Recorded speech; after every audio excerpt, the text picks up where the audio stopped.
Assalamualaikum warahmatullahi wabarakatuh. Selamat datang di video pembelajaran Himapet.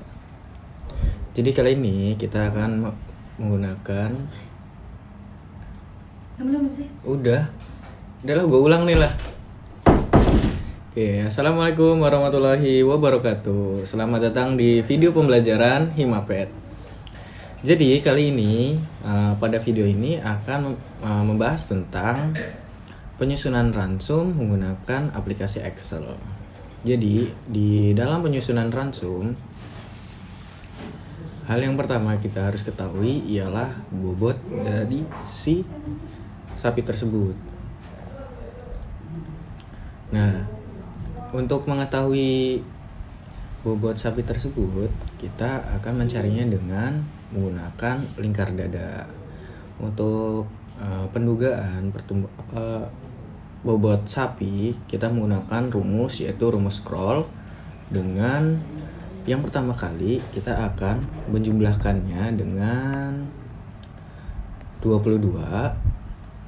Nah, dari ini kita akan langsung menuju ke rumus scroll, yaitu 234 ditambah dengan 22 lalu dikuadratkan.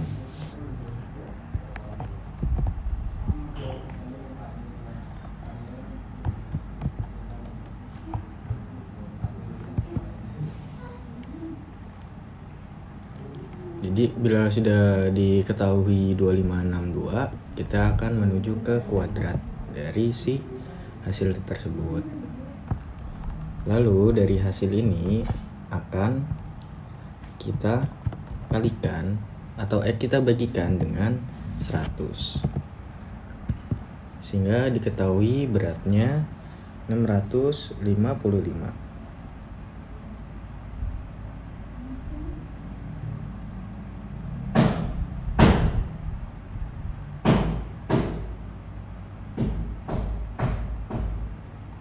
Setelah itu, dalam penyusunan ransum, kita harus mengetahui berapa produksi susu sapi tersebut, lalu berapa DMI atau berapa persen serat kasar yang dikonsumsi oleh sapi tersebut,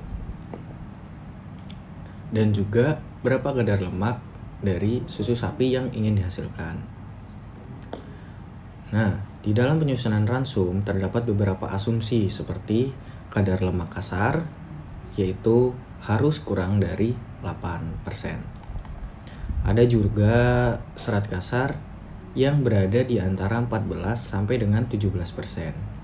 Lalu ada ketentuan kadar abu, yaitu di bawah 10%, dan BTN lebih besar dari 53%. Nah, dari kita sudah mengetahui bahwa tadi beratnya ialah 655, maka kita langsung saja menghitung berapa kebutuhan hidup pokok sapi betina dewasa.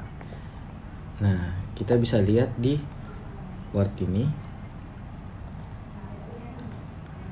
Di dalam Word terdapat beberapa kebutuhan hidup pokok sapi betina dewasa. Nah, tadi kita kan bobotnya ialah 655. Jadi kita ambil di 636 dan juga 651.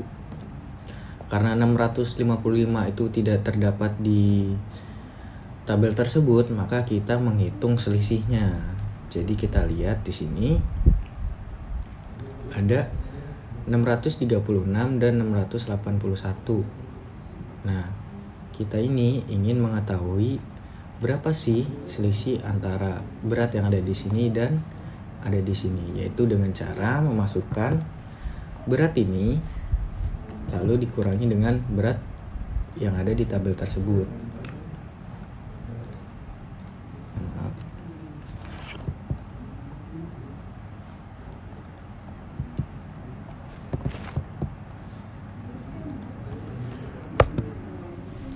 Nah, setelah diketahui beratnya, ini sebenarnya belum ada ini, cuman kita langsung bedah saja untuk mengetahui berapa sih beratnya. Kalau misalkan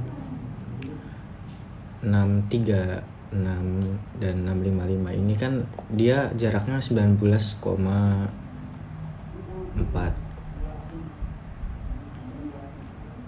Lalu menghasilkan 19,44 ini. Kenapa ada 0,4? Mungkin di sini kita bisa lihat ada bilangan di belakangnya itu. Jadi di sini kita menggunakan rumus, yaitu dengan melakukan perbandingan pada hasil yang ada di sini dan juga hasil yang ada di atas ini. Gitu. Bisa dilihat di sini bahwa ada A19, yaitu A19 ini, dan juga di sini ada A18, yaitu ini, dan B18. Jadi dengan cara mudahnya itu, yang ingin ditanyakan itu berada di paling sebelah kiri, lalu dibagi dengan yang diketahui dan dikalikan dengan bilangan yang diketahui. Begitu. Ini juga menggunakan rumus tersebut, yaitu A19 dibagi A18 dikali dengan C18. Jadi bilangan ini dibagi dengan bilangan ini lalu dikalikan dengan bilangan ini dan dilakukan ke kolom berikutnya yang nantinya akan menghasilkan pada bobot tersebut. Ini kita tambah dengan ini dan ini, lalu ini pertambahan antara 636 dan juga yang diketahui tadi, dan 4,45 ini ditambah 0,1 ini, dan seterusnya. Lalu kita udah tahu nih berapa kebutuhan hidup pokok si sapi tersebut. Maka pada produksi susu kita harus menghitungnya juga. Nah, untuk tabel produksi susu ini terdapat di tabel ini. Nutrien yang diperlukan setiap 1 kg produksi susu dengan kadar lemak yang berbeda. Tadi kita kan ingin menggunakan kadar lemak susu yaitu 3,7 dan juga 4. Nah, karena 3,7 ini nggak ada, kita pakai 3,5 dan 4.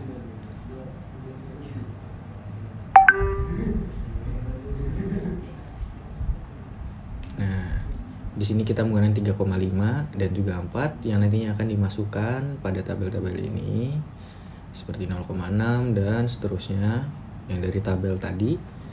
Lalu kita hitung berapa sih selisih antara kedua ini, yaitu dengan cara 0 di 4 ini yaitu A27 dan 3,5. Jadi hasilnya 0,5. Dan ini dihitung juga dari 0,75 dan 0,8 dan seterusnya sampai dengan F. Lalu kita akan menghitung berapa sih yang kita inginkan. Nah, yang kita inginkan itu 3,7. Nah, 3,7 dan 3,5 berarti kita mengurangi dari produksi susu kadar lemak yang kita mau itu 3,7. Karena di sini masih bilangannya persen, maka kita harus buat permudah terlebih dahulu, yaitu dengan mengetiknya 3,7.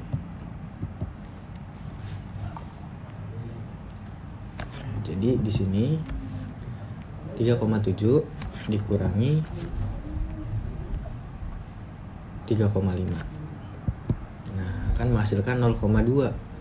Dari 0,2 ini dia akan menghasilkan, yaitu di sini ada tadi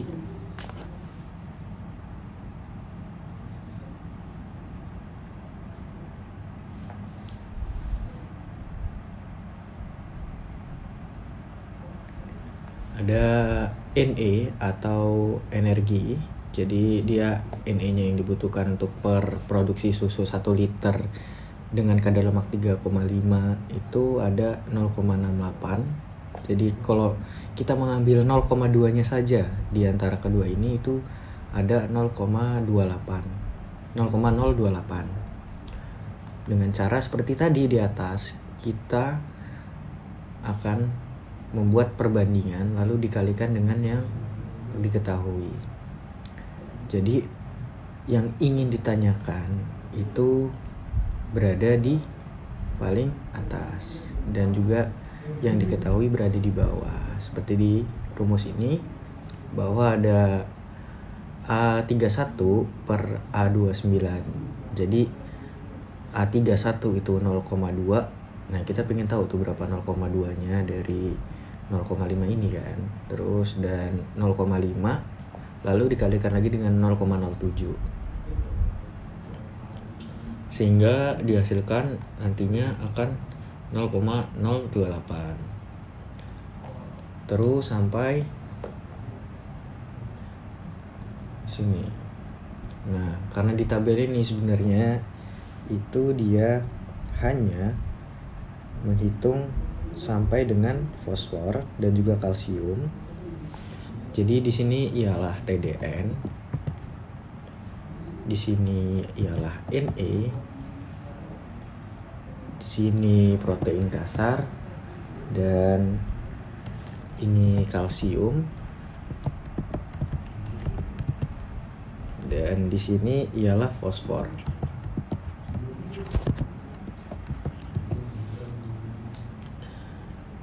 Nah, setelah kita ketahui perhitungan ini, maka di sini akan terjadi penjumlahan.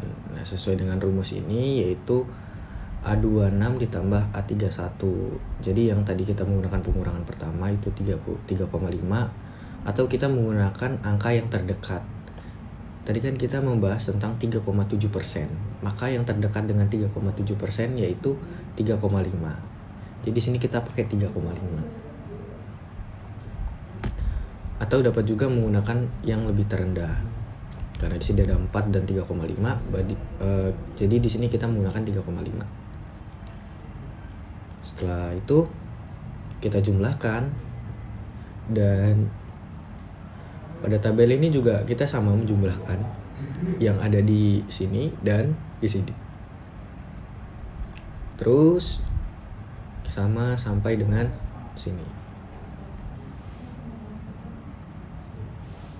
Setelah kita udah ketahui nih, maka kita pengen tahu kalau ini kan dalam produksi 1 liter. Nah, kita tuh pengen tahu bagaimana produksi 16 liter, maka kita kalikan di sini. Nah, di sini dia. Kita kalikan dengan apa yang kita mau, yaitu 16 liter.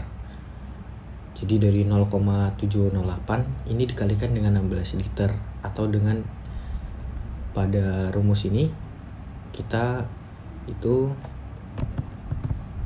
pertama kali yaitu menggunakan sama dengan, lalu mengalihkan ini dengan jumlah yang ingin kita produksi sehingga menghasilkan 11,328. Dan juga ada TDN, ada protein kasar, ada kalsium dan juga fosfor. Lalu ada di sini penjumlahan dari perhitungan hidup pokok dan juga produksi susu. Nah, setelah kita hitung penjumlahan atas dan bawah, maka dihasilkan 21,6, 15,59, 3,48 dan 0,1.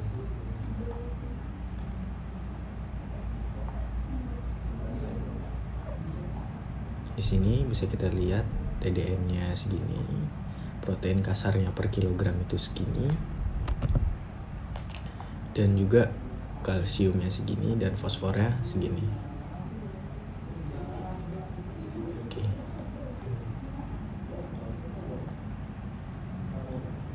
Lalu pada rumus perhitungan TDN kita akan menghitung berapa TDN persen yang digunakan pada ransum ini atau yang dibutuhkan oleh sapi.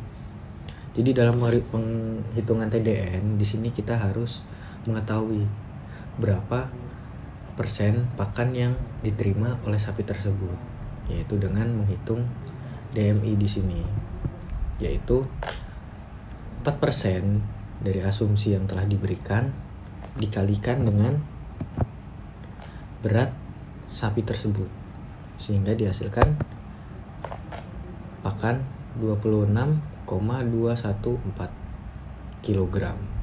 Sehingga pada perhitungan TDN dengan melakukan perbandingan lalu dikalikan dengan 100, maka dihasilkan persenan 59,46.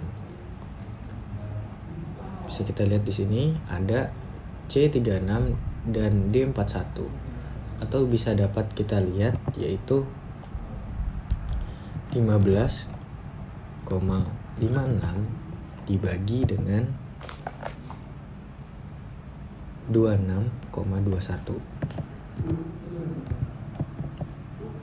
sehingga dihasilkan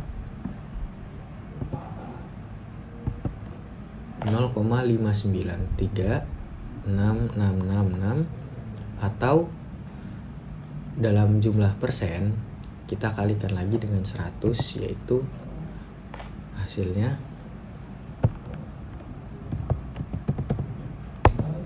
59,366. Kenapa hasilnya beda? Karena ini banyak sekali 0 di belakang koma, jadi kita bisa sederhanakan.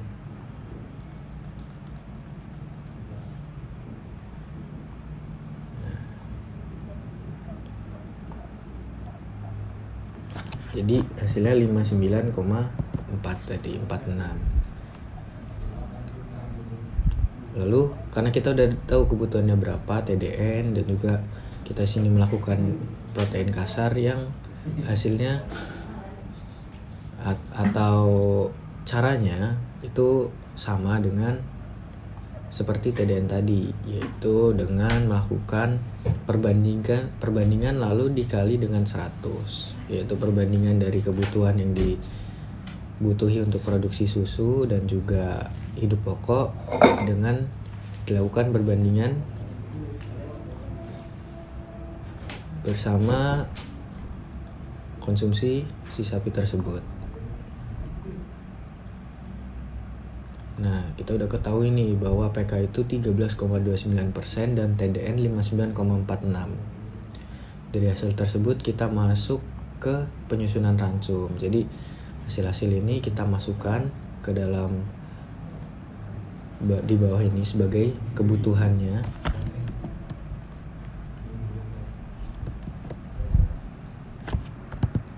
Lalu dengan asumsi-asumsi yang berada di atas ini,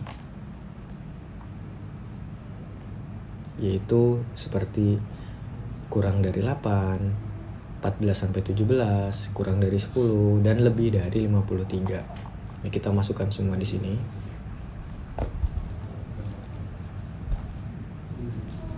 Lemak kasar yang dimana tadi asumsinya ialah di bawah 8%, serat kasar berada di antara 14-17%, dan abu di bawah 10, dan kadar BTN lebih dari 53%. Nah, untuk TDN ini kita dapatkan dari hasil ini 59,46. Jadi kita masukin ke sini, lalu kita lakukanlah imbangan pada penyusunan ransum ini.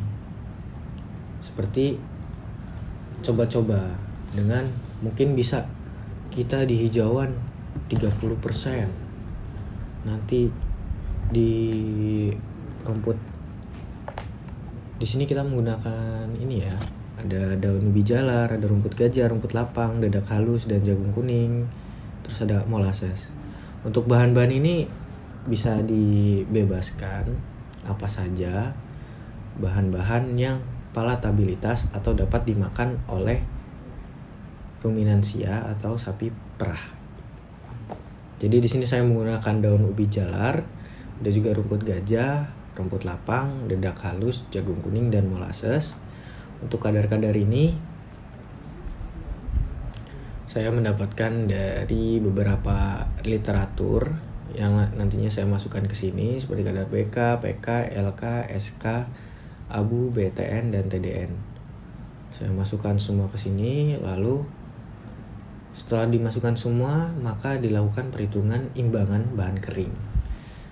Jadi semua yang ada di sini itu dihasilkan berdasarkan bahan kering. Nah, langsung saja ke imbangannya. Di imbangan ini kita seperti yang tadi saya sebutkan bahwa imbangan ini coba-coba. Nah, untuk imbangan kita lakukan coba-coba sampai kadar protein kasar itu memenuhi, lemak kasar berada di bawah 8%, serat kasar berada di antara 14 sampai 17%. Lalu kadar abu di bawah 10%, kadar BTN di atas 53% dan kadar TDN 59,46. Lalu kita lakukanlah imbangan di sini. Kita coba saja dengan beberapa imbangan-imbangan seperti bisa dengan 30, lalu di bawah sini kita pengennya 20, lalu di sini kita inginnya 5 aja, terus di sini inginnya 15, lalu di sini kita inginnya 17, bukan 17, kita inginnya di sini 25, lalu di molasses kita inginnya 5%. Nah, kalau kita bisa lihat di sini kan protein kasarnya masih kurang. Dan juga serat kasarnya cukup, TDN-nya lebih. Jadi kita di sini masih kekurangan di protein kasar. Nah, kurang.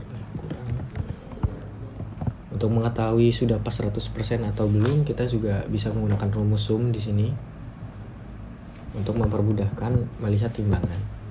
Nah, ini ada 13, ada 29, ada 3,58. Jadi hasil ini sebenarnya sudah memenuhi kriteria, yaitu berada di bawah 10, di antara 14 sampai 15, terus di bawah 8%. Namun untuk protein kasar masih berada di bawah 13,29.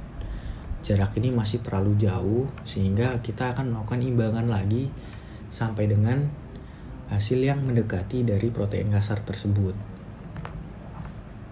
Kita bisa coba-coba di sini melakukan beberapa imbangan. Kita ubah imbangannya dengan mengurangi dari salah satu ini, lalu ditambahkan lagi ke salah satu bahan ini, hingga menemui titik akhir, yaitu protein kasar yang memenuhi. Atau hasil tersebut tidak menyalahi asumsi-asumsi yang telah diberikan. Jadi sini kita coba, mungkin langsung saja kita coba dengan hasil yang lebih mendekati, yaitu kita di sini daun ubi jalar tetap menggunakan 30, rumput gajah 8%, lalu rumput lapang menggunakan 17%. Di sini kita menggunakan dedak halus sebanyak 25,75%. Lalu dengan jagung kuning 15%, dan molasses di sini menggunakan 4,25%. Nah, untuk molasses ini ada beberapa literatur dari penelitian bahwa ada yang menyebutkan tidak boleh lebih dari 5%, ada juga yang 6-9% masih bisa diterima oleh ternak. Jadi di sini kita menggunakan di bawah 5%, yaitu 4,25, agar untuk ternaknya aman juga, tidak terjadi hal-hal yang tidak diinginkan. Jadi kita udah menggunakan imbang ini, maka dari protein kasarnya hasilnya mendekati ke protein kasar yang dibutuhkan, sehingga hasil tersebut bisa digunakan sebagai imbangan yang pas pada ransum ternak milik kita. Jadi setelah kita menghitung berapa imbangannya, maka kita masuk ke berapa jumlah bahan kering. Nah, jumlah bahan kering ini kita dapatkan dari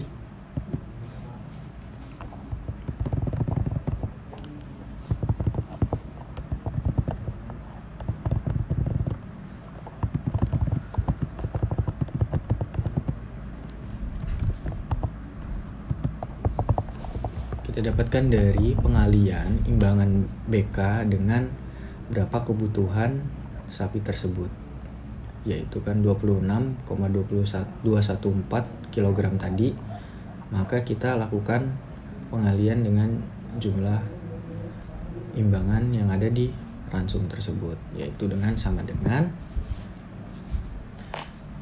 30%. Karena di sini 30 doang, jadi kita menambahkan simbol persen lalu dikalikan dengan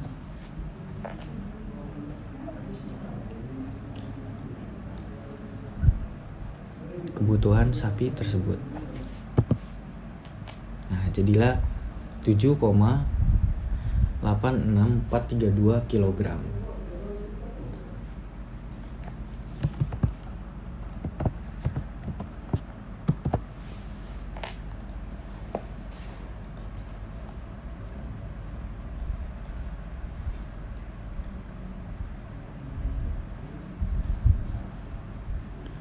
Setelah itu kita lakukan juga keimbangan yang lainnya, mungkin dengan cara mudah, yaitu ditarik ke bawah.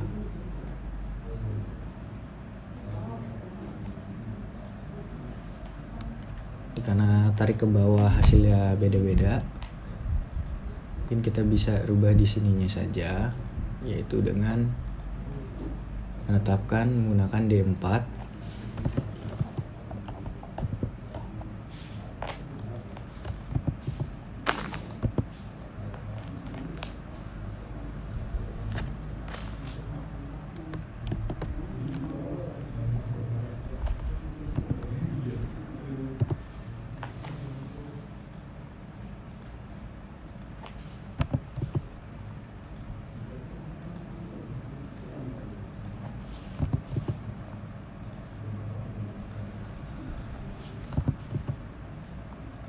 Nah, jadi D4 ini dihasilkan dari tadi kolom yang menunjukkan berapa konsumsi dari sapi tersebut. Lalu untuk diberikan ke ternak, maka kita harus mengubahnya sebagai bahan yang siap dimakan oleh sapi tersebut. Jadi si bahan tersebut pada penyusunan ransum ini dihitungnya melalui bahan kering. Maka kita harus mengubahnya sebagai bahan segar untuk beberapa bahan seperti rumput-rumput, dan juga pada seperti dedak, jagung kita ubah menjadi BKU atau bahan kering udara, yaitu dengan cara melakukan perbandingan dari serat kasar yang ada di bahan-bahan tersebut. Yaitu dikarenakan di sini menggunakan bahan kering, maka serat kasar bahan kering di sini jelas 100%, lalu dibagi dengan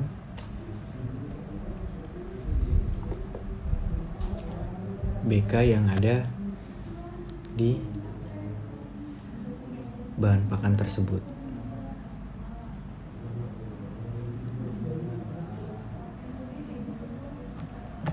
Lalu enter. Di sini kita sudah ketahui kan bahwa untuk faktor koreksi untuk memudahkan kita menghitung berapa sih yang ingin kita berikan ke ternak, maka kita menggunakan faktor koreksi tersebut.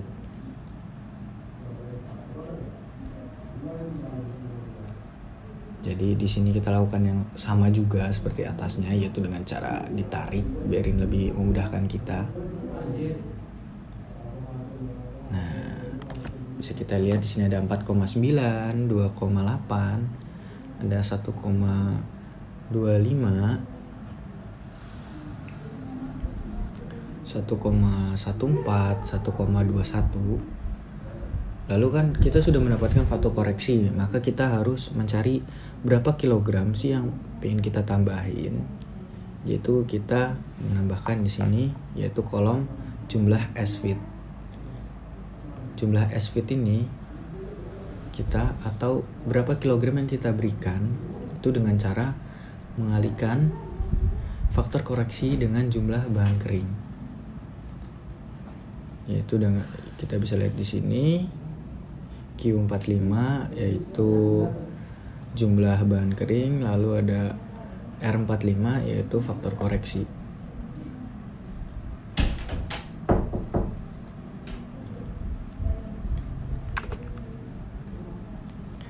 Kita lakukan juga dengan yang lainnya seperti pada ini rumput gajah, rumput lapang, dedak halus, jagung kuning, dan juga molasses. Lalu untuk beberapa bahan pakan terdapat perbedaan pemberian. Jadi pemberian ini berguna untuk menghitung bahan-bahan pakan itu supaya bahan pakan tersebut kan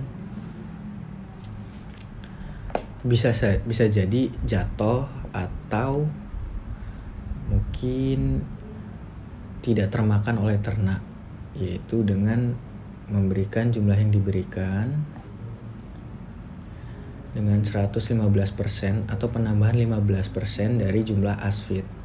Jadi 15% yang diberikan ini itu adalah asumsi bahwa si pakan tersebut dapat jatuh atau tidak termakan. Jadi di sini menambah 15% dikalikan juga dengan jumlah asfid, maka hasil tersebut ialah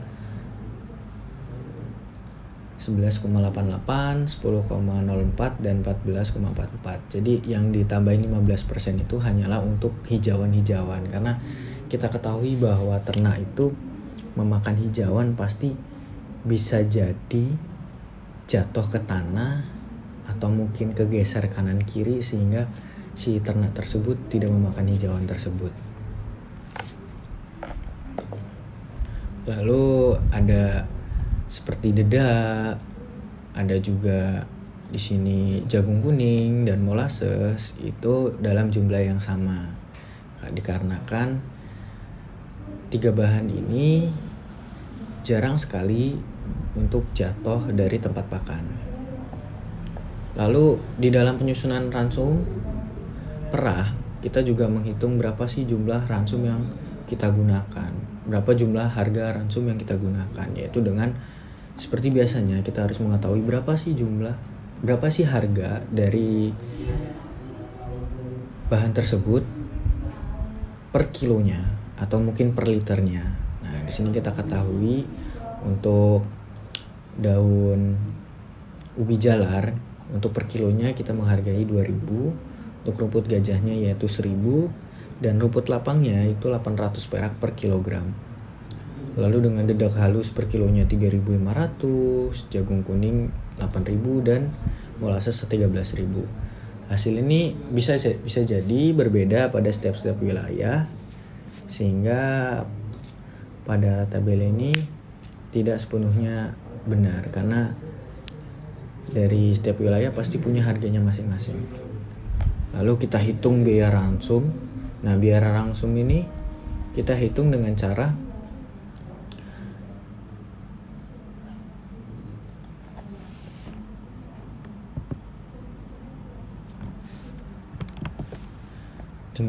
menghitung jumlah yang diberikan dengan biaya ransum. Di sini terdapat kesalahan sedikit dalam penulisan rumus. Kita benarkan. Nah, lalu kita tambahkan.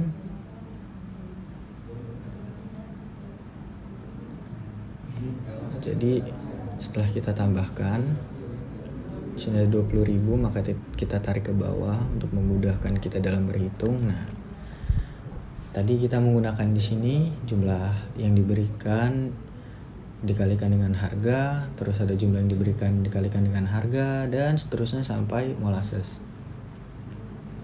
Karena di sini kita menggunakan molassesnya sedikit, maka untuk harga molassesnya lebih rendah dibanding yang lainnya.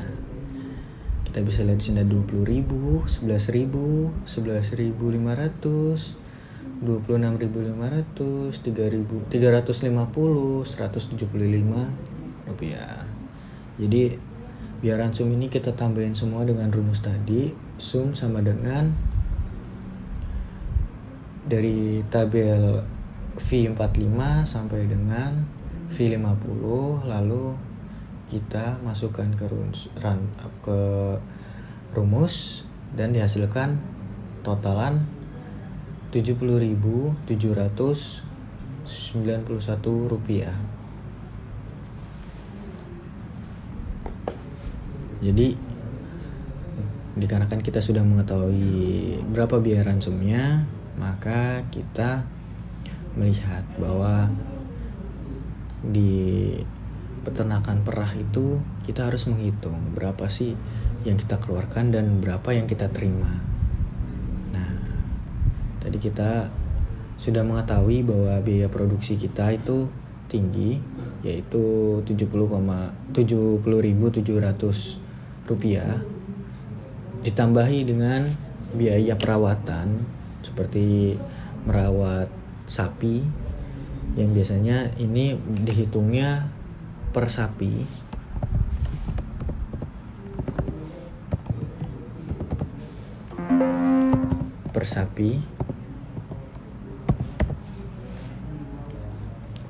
Jadi 10.000 per satu sapi, dengan ditambahi biaya ransum, maka dihasilkan biaya produksi yaitu 80.000. Nah, dari 80.000 ini kita akan menghitung berapa sih pendapatan bersih kita.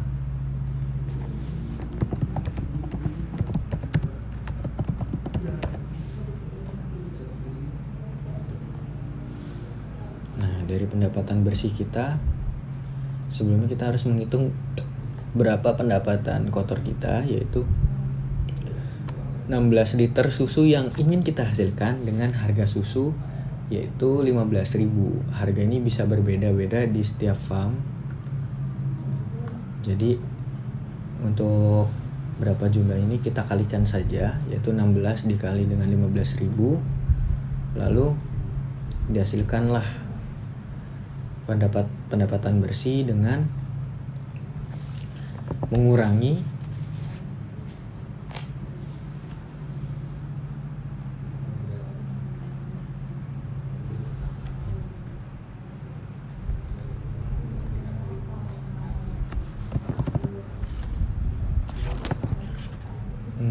pendapatan kotor dengan biaya produksi, sehingga nanti dihasilkan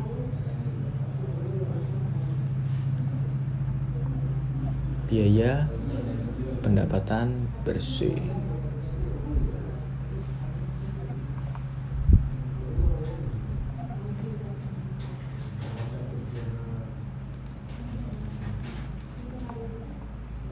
Oke. Jadi mungkin di sini bisa kita buat bahwa di sini pendapatan bersih yaitu 240.000 dikurangi dengan biaya produksi 80.000, sehingga dihasilkan bahwa pendapatan bersih kita 159.299 rupiah pada satu sapi dengan produksi susu 16 liter. Oke, itu saja video pembelajaran dari kami. Mohon maaf bila ada salah-salah kata atau salah ucap. Saya pribadi mengucapkan mohon maaf. Wassalamualaikum warahmatullahi wabarakatuh.